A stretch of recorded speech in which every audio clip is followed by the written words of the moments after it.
blessed day po sa inyong lahat. Ako po si Kuya Fred Sabale, asawa po ni Ate Lynn at may 4 na binatang anak. 10 years na po kami dito sa Abu Dhabi at 10 years na rin po sa FCC. Ang aming pong mga anak ay nasa Pilipinas lahat. Connected po ako ngayon sa Etihad Airways bilang Engineering Design Manager. Noong nagsisimula pa lamang po kami magkaroon ng pamilya, hindi po naging madali ang aming buhay. Nagsimula po kami as a family na talagang wala.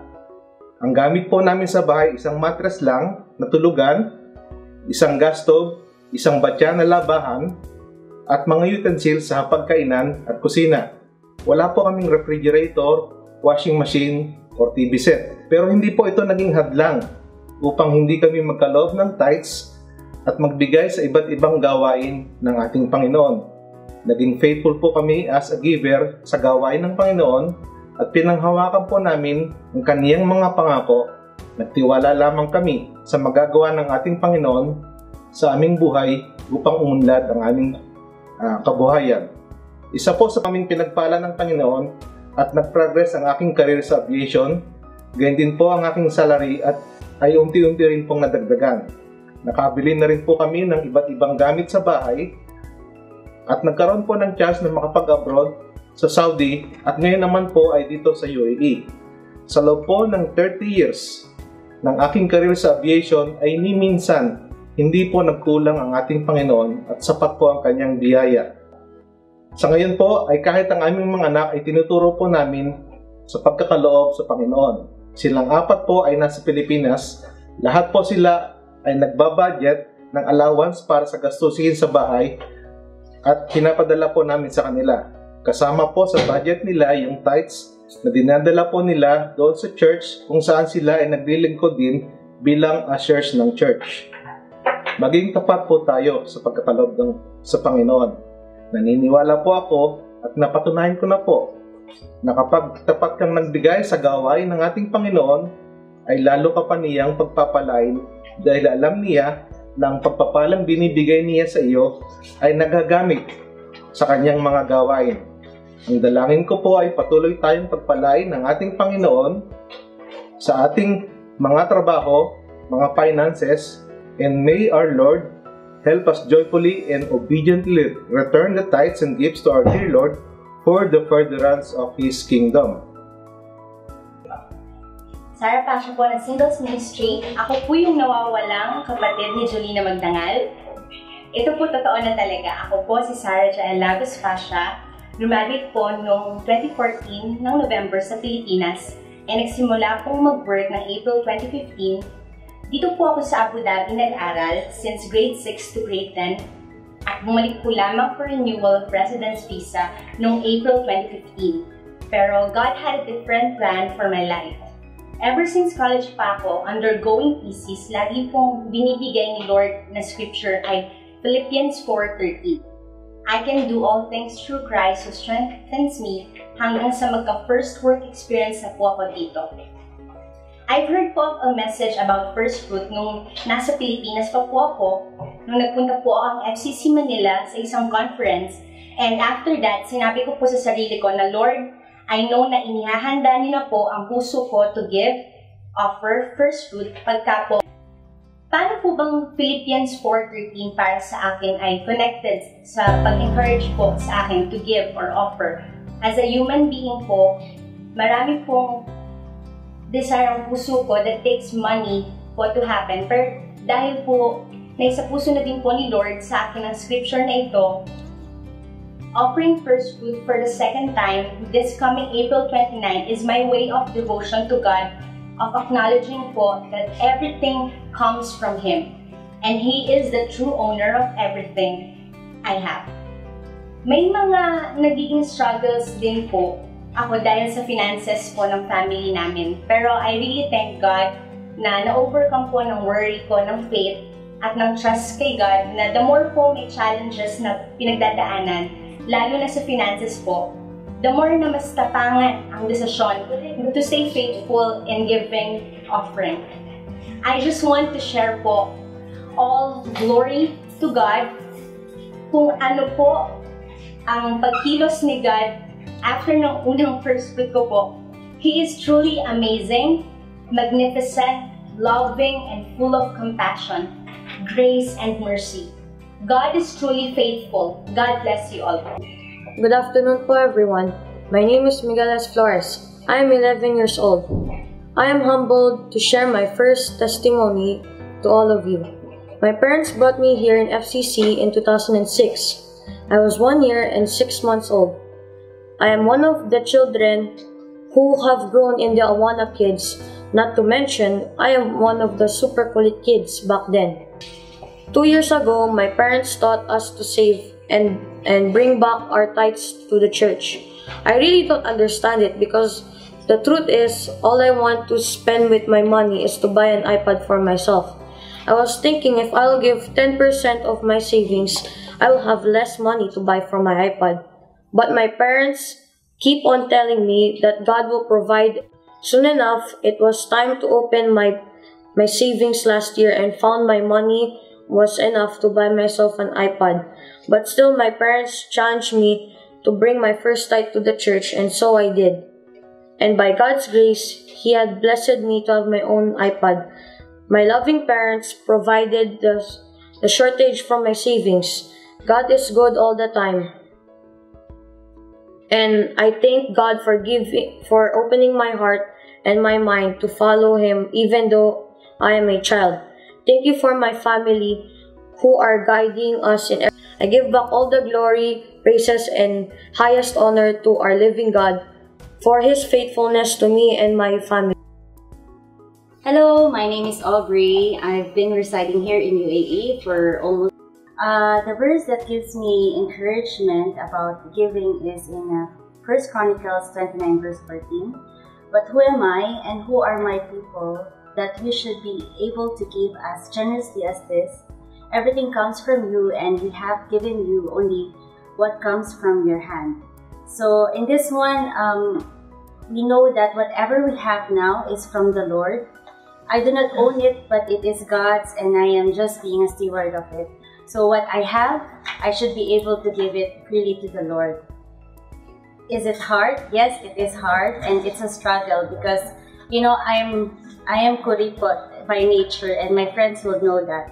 I am not used to giving if it's not required. I'm just giving when it's needed, just like giving tithes, but sometimes, minsan, yung this month, minsan next month na lang, or utang muna Lord.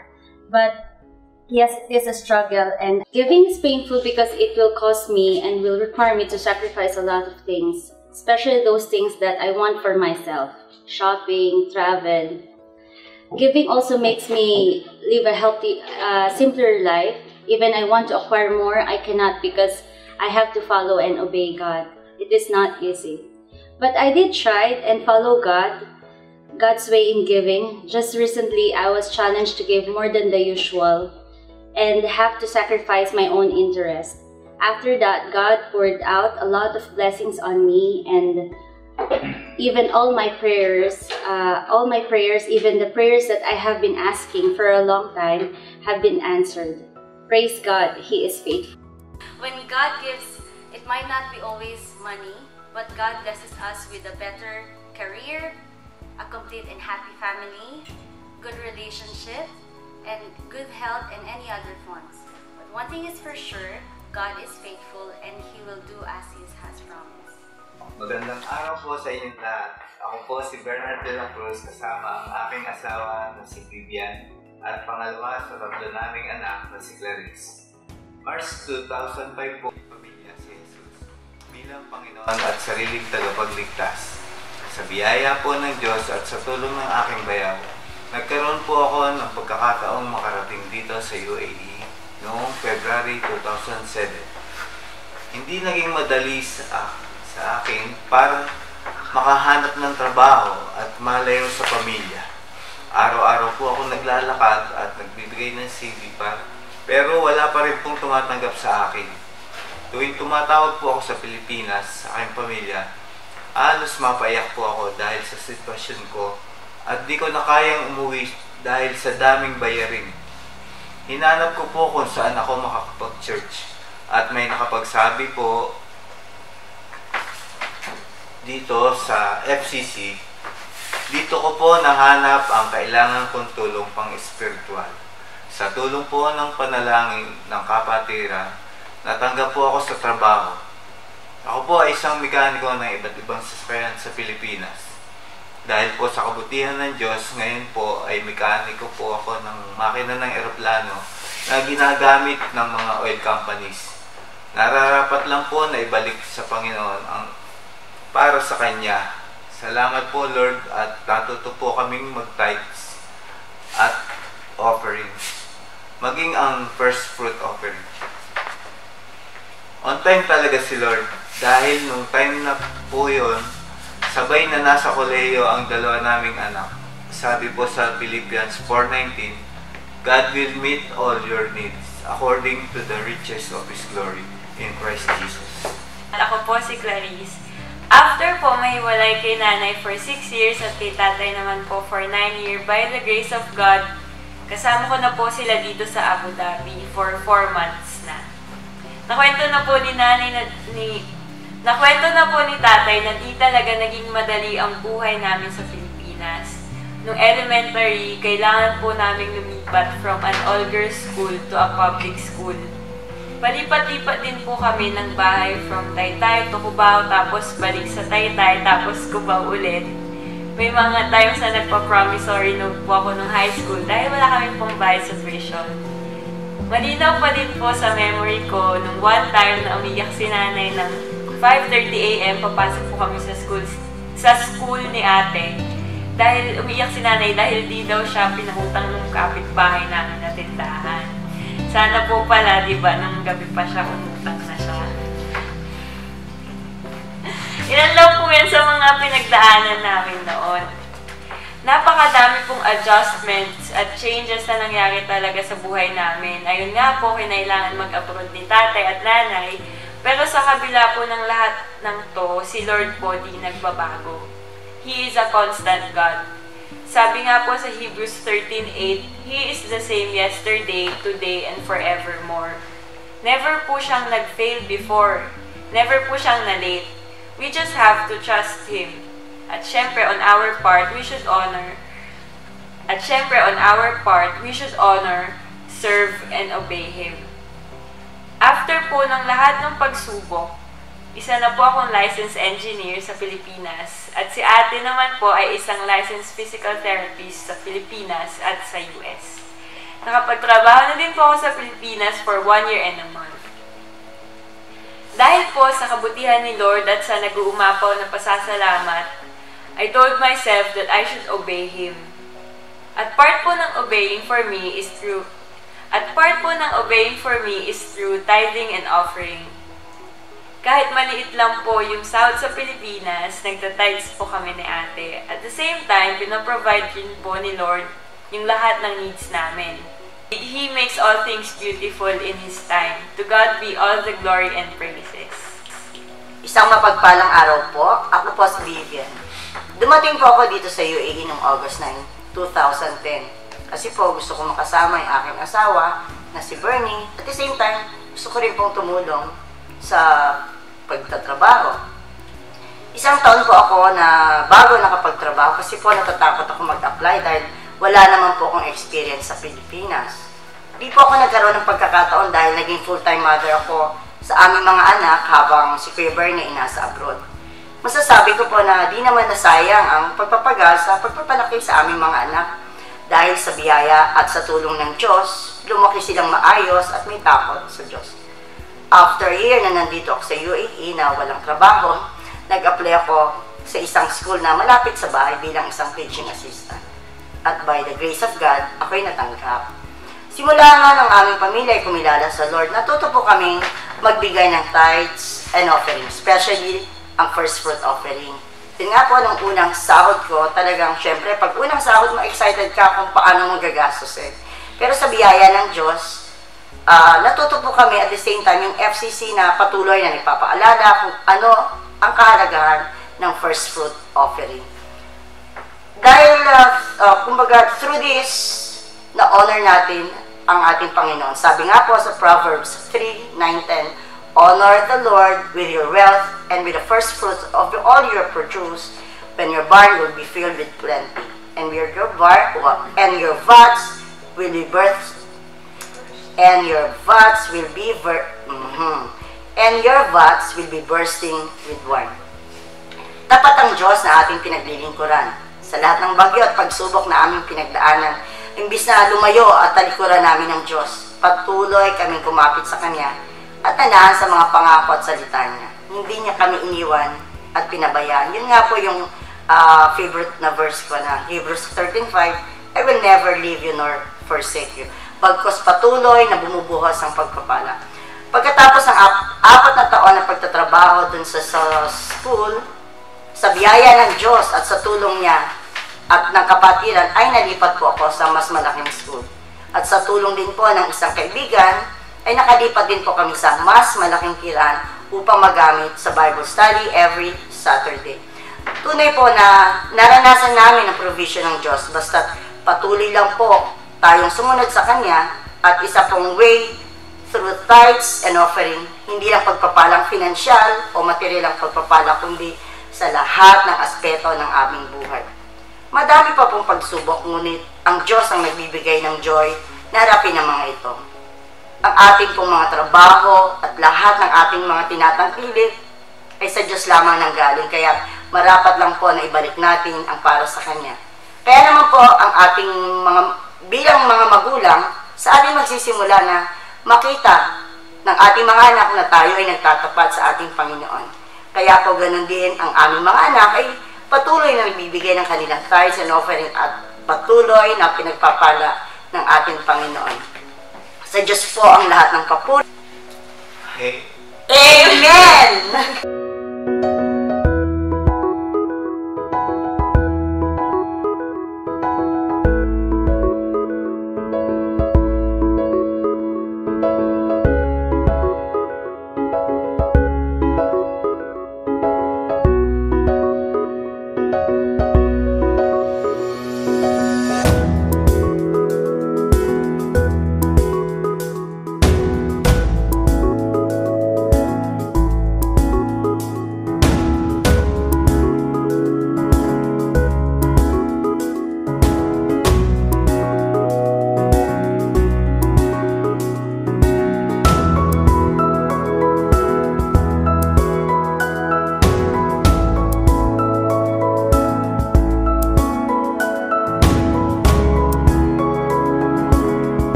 lahat ng papuri at pasasalamat sa pangalan ni Jesus. Amen. Sabay-sabay yan na amen, ha? Oh. One. Tingin dito, ha? Amen lang po. 1, 2, 3. Amen. Okay. Thanks. Perfect.